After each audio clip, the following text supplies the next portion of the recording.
So the tour is this Sunday, June 22nd from 1 to 4 p.m.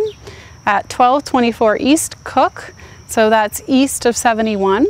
We're between Mays and Carl, and there'll be some parking in the driveway, some parking at the neighbor's drive, and if enough people come, we may do some parking on behind and have you walk through.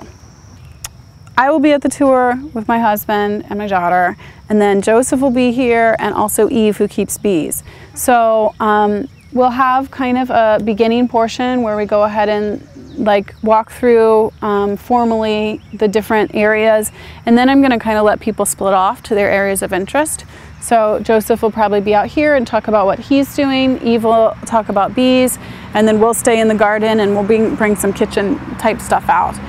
I actually grew up in Clintonville, and when my husband and I were looking for a house here, that's where we bought. And we started a garden almost right away because my parents gardened and his parents gardened, and all of us are home cooks, pretty avid home cooks.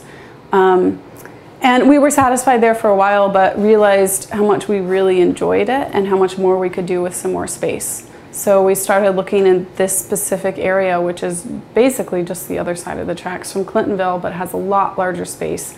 And this house came up for sale on 2 acres. And it was basically a lawn. It was like a big park with some trees, which is lovely. But we thought we could do a lot with growing food, and there was a lot of potential here for that.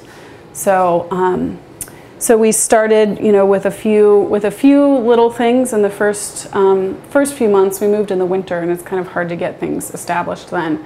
But then very early spring, we built the hoop house, which is filled with greens and herbs. And then we started building beds, putting in the orchard. And then this spring, we did the big front yard project with Joseph Swain of Swainway Urban Farm, to put in some field vegetables for his organic farm. So when we got this property 18 months ago, it was kind of always in my mind to do a tour eventually.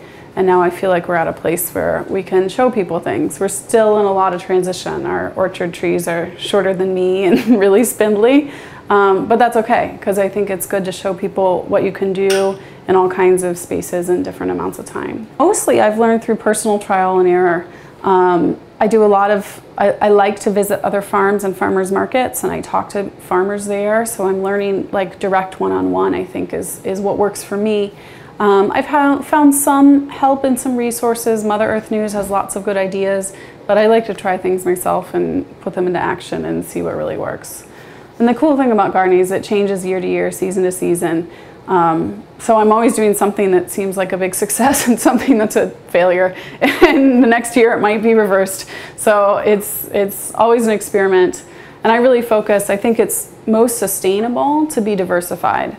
So, I'll put radishes in my hoop house, outside, and in a sunny bed, and one of those 3 usually does well for me. We also have a relationship with City Folks Farm Shop, which is a local homesteading store. And we are mentors through their City Folks Groundswell program.